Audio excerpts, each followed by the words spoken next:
years, God never fails to amaze me. Simula sa aking pagkabata hanggang ngayon ay kitang-kita ko ang katapatan ng Diyos. Kasabay ng paglago ng ministeryong ito ay ang paglago din ng mga biyaya at pagpapala. Itinaas ng Diyos ang lahat ng aspeto at ito ay hindi magbabago. I am a living witness on how God abundantly blessed the ministry. So congratulations, Jesus is Our Shield Worldwide Ministries.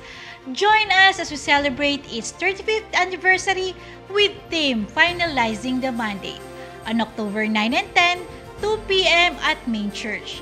Also on October 13, 4 p.m. at Marikina Sports Center. 2 days to go na lang. See ya!